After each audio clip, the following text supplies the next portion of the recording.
Shalom, salam berkat dari kami untuk pendengar sekalian.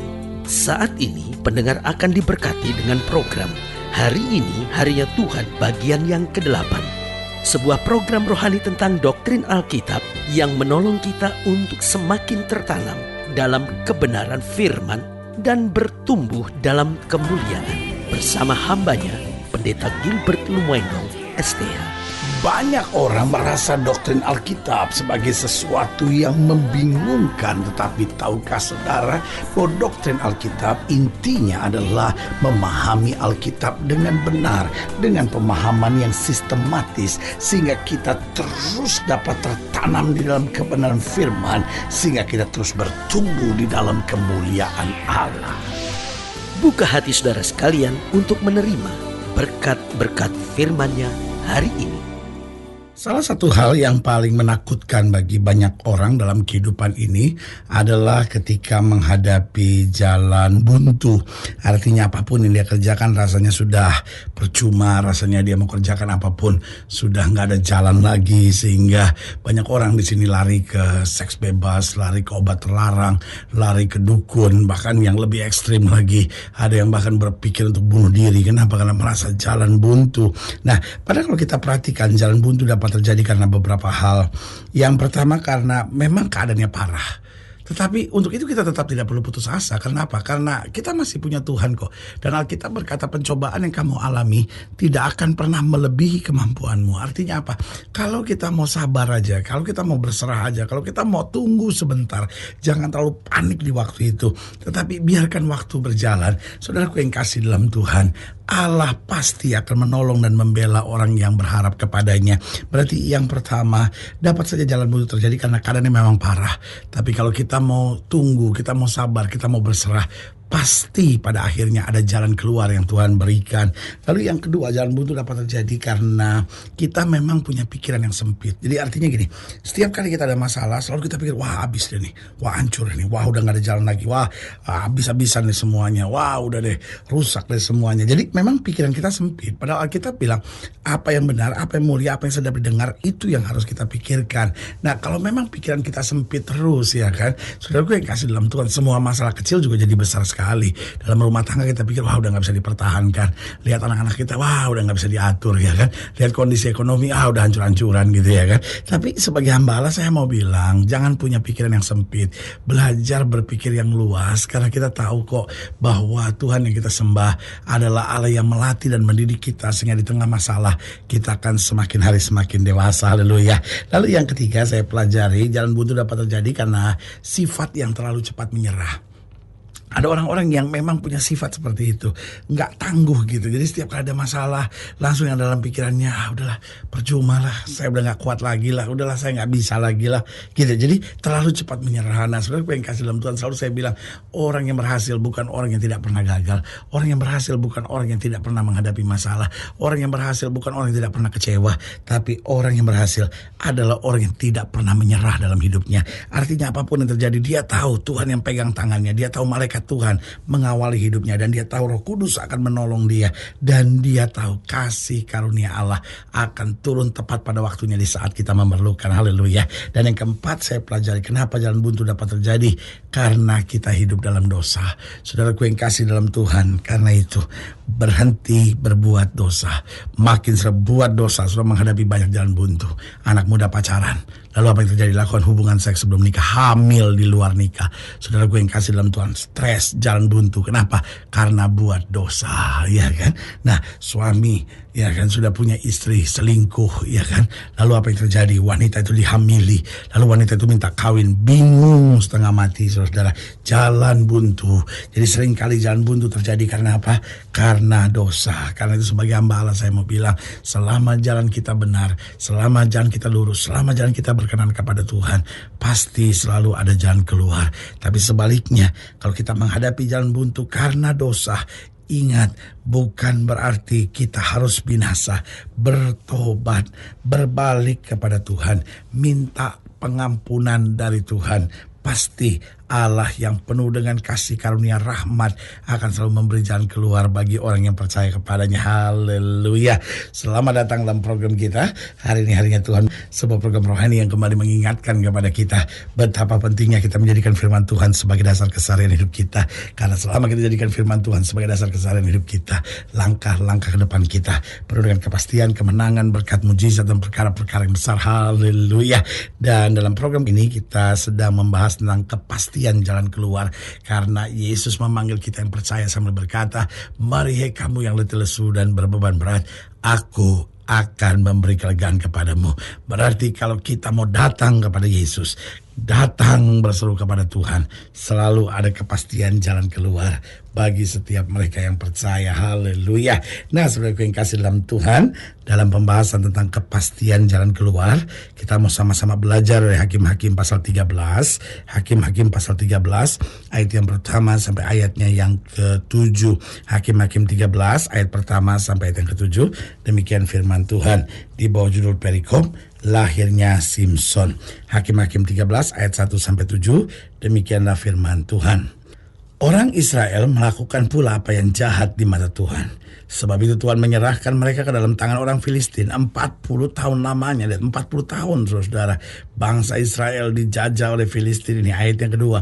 Pada waktu itu ada seorang dari Zora, dari keturunan orang Dan, namanya Manoah, istrinya mandul dan tidak beranak. Ayat 3. Dan malaikat Tuhan menampakkan diri kepada perempuan itu dan berfirman kepadanya demikian, "Memang engkau mandul tidak beranak, tapi engkau akan mengandung dan melahirkan seorang anak laki-laki." Wah, kalimat ini luar biasa. Malaikat Tuhan jelas bilang, memang kamu mandul, tidak beranak. Saudaraku yang kasih dalam Tuhan, sampai hari ini, kalau orang sudah dinyatakan mandul, nggak mungkin bisa punya anak, saudara-saudara. Susah sekali, saudara-saudara. Ada banyak orang belum punya anak bukan karena mandul. Tapi kalau sudah divonis mandul, itu memang sulit sekali untuk mendapat anak. Tapi ayat ini berkata, memang kau mandul, tetapi kau akan mengandung dan melahirkan seorang anak laki-laki. Artinya buat orang yang percaya, memang situasinya berat, tetapi kita ada jalan keluar. Memang kondisinya parah, tetapi Yesus sumber segala mujizat. Saya senang kata ini, memang dan tetapi. Ya kan, ayat yang keempat. Oleh sebab itu peliharalah dirimu, jangan minum anggur atau minuman yang memabukkan, dan jangan makan sesuatu yang haram. Sebab engkau akan mengandung dan melahirkan seorang anak laki-laki. Kepalanya tak akan kena pisau cukur, sebab sejak dari kandungan ibunya, anak itu akan menjadi seorang nazir Allah. Dan dengan dia akan mulai penyelamatan orang Israel dari tangan orang Filistin. Kemudian perempuan itu datang kepada suaminya dan berkata, "Telah datang kepadaku seorang abdi Allah yang rupanya sebagai rupa malaikat Allah. Amat menakutkan. Tidak kutanyakan dari mana datangnya dan tidak juga diberitahukan namanya kepadaku. Tapi ia berkata kepadaku, engkau akan mengandung dan melahirkan seorang anak laki-laki. Oleh sebab itu janganlah minum anggur atau minuman yang memabukkan, dan janganlah makan sesuatu yang haram. Sebab sejak dari kandungan ibunya sampai pada hari matinya, anak itu akan menjadi seorang nazir Allah." Saudaraku yang kekasih dalam Tuhan, Tuhan kita itu dahsyat. Ada kata memang, tetapi juga ada kata tetapi. Memang banyak rumah tangga hari-hari ini goyang. Memang banyak anak-anak muda hari-hari ini rusak. Memang situasi ekonomi hari-hari ini sulit. Tetapi buat orang benar selalu ada kepastian jalan keluar. Haleluya. Nah, saudaraku yang kasih dalam Tuhan, Tuhan kita pasti dalam memberi jalan keluar. Lalu pertanyaannya, bagaimana kita bisa tahu pasti? Mungkin sebagian sudah berkata, pendeta, ya dalam dunia ini gak ada yang pasti, pendeta loh. Tapi sebagai hamba Allah, saya berani katakan bahwa Tuhan kita pasti dalam memberi jalan keluar. Kenapa? Karena dia adalah Allah yang tidak pernah gagal. Iya kan? Dia Allah yang tidak pernah gagal. Makanya Daud berkata, dulu aku muda, sekarang aku menjadi tua, tidak pernah aku lihat anak cucu orang benar meminta-minta roti. Allah tidak pernah gagal. Ketika Tuhan berkata kepada Musa dan berkata, aku mau engkau membawa keluar bangsa Israel, apa yang terjadi? Saudaraku yang kasih dalam Tuhan, Firaun coba menghambatnya, Firaun coba melarangnya, Firaun coba mengeraskan hati, tetapi Allah tidak pernah gagal. 1 tulah Firaun mengeraskan hati, 2 tulah, 3 tulah, 4 tulah, 5, terus sampai tulah yang ke-10, sampai Allah buktikan apapun yang Tuhan rencanakan pasti terjadi, apapun yang Tuhan tidak kehendaki tidak mungkin bisa terjadi. Dia Allah yang tidak pernah gagal. Dan yang kedua, kita pasti akan melihat jalan keluar. Karena Tuhan kita pasti dalam memberi jalan keluar. Mengapa? Karena dia adalah Allah yang mengasihi kita. Dia sangat mengasihi kita. Paulus sampai bilang begini, darahnya saja dia tumpahkan, tubuhnya saja dia biarkan terpecah, masakan tangannya tidak akan terulur untuk menolong kita. Berarti saudaraku yang kekasih dalam Tuhan, dia pasti memberi jalan keluar. Kenapa? Dia Allah yang sangat mengasihi kita. Masakan orang mengasihi dan membiarkan kita jatuh tergeletak? Makanya Alkitab bilang apa? Allah kita tidak akan pernah mempermalukan anak-anaknya. Ya kan? Yang ketiga saya pelajari, kenapa dia pasti memberi jalan keluar? Karena dia Allah yang senantiasa tahu waktu yang tepat.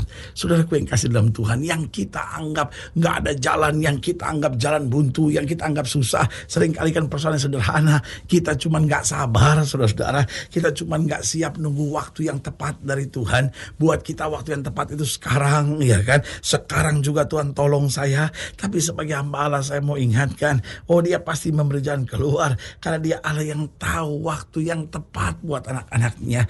Kalau saja kita mau berserah, mau tunggu, mau sabar, pasti tepat pada waktunya kita melihat jalan keluar yang Tuhan berikan. Dan yang keempat, yang terakhir, Tuhan kita pasti dalam memberi jalan keluar, karena dia Allah yang jalannya berbeda dengan jalan kita. Ketika yang kita lihat berbeda dengan yang kita harapkan, itu bukan berarti Tuhan meninggalkan kita, itu bukan berarti Tuhan tidak menepati janjinya. Alkitab sudah bilang, jalanmu bukanlah jalanku, rancanganmu bukanlah rancanganku. Berarti saudaraku yang kasih dalam Tuhan, Allah punya sesuatu yang jauh lebih baik buat kita. Karena itu kalau engkau sedang menghadapi masa-masa yang sukar hari-hari ini, jangan pernah bilang ini jalan buntu, tetapi imani ini jalan Tuhan yang saya belum mengerti, tapi pada akhirnya saya tahu ini yang terbaik yang Tuhan sedang siapkan buat saya. Haleluya. Saudaraku yang kekasih dalam Tuhan, jika saudara yang dilayani lebih jauh, hubungi kami melalui telepon, hubungi kami melalui surat, kunjungi website kami. Karena kami ada untuk membawa Bapak Ibu sudah senantiasa lebih dekat pada Tuhan dan mengalami kasih kuasa mujizat yang luar biasa. Haleluya. Secara khusus melalui program ini juga saya mau berdoa buat setiap saudara yang sakit, setiap saudara yang berbeban berat. Karena saya percaya bahwa bagi Allah tidak ada perkara yang mustahil. Nah, saudara yang didoakan secara khusus, boleh taruh tangan kanan saudara di dada dan kita akan berdoa. Mari kita berdoa. Bapa, dalam nama Yesus, hamba doa buat yang sakit, hamba doa buat yang berbeban berat, hamba doa untuk setiap mereka sedang menghadapi masa-masa yang sukar. Karena Bapa percaya bahwa bagi Allah tidak ada perkara yang mustahil. Bapa, hamba berdoa di dalam nama Yesus, Tuhan jamah yang sakit, Tuhan sembuhkan, yang lemah Tuhan kuatkan, yang susah Tuhan hiburkan, yang jatuh Tuhan angkat, sehingga hari-hari yang penuh kemenangan boleh berlaku. Bapa, hamba juga doa buat mereka yang taruh tangan kanannya di dada, yang mungkin hari ini sedang menghadapi jalan buntu. Hamba berdoa di dalam nama Yesus, yakinkan kami bahwa Allah kami tidak pernah gagal, Allah kami sangat mengasihi kami, Allah kami tahu waktu yang tepat, dan Allah kami jalannya berbeda tetapi selalu lebih baik. Di dalam nama Yesus kami berdoa. Haleluya. Amin. Saudaraku yang kekasih dalam Tuhan, kita sudah berdoa. Ingat, Allah tidak pernah lalai menepati janjinya. Inilah saatnya buat kita untuk bangkit, bersemangat, bersukacita dalam menghadapi segala perkara. Karena kita tahu Yesus hidup, Yesus berkuasa, dan selalu menyediakan yang terbaik buat anak-anaknya. Doa saya menyertai saudara. Sampai berjumpa pada program berikut, dan jangan lupa jadikan hari ini harinya Tuhan. Haleluya.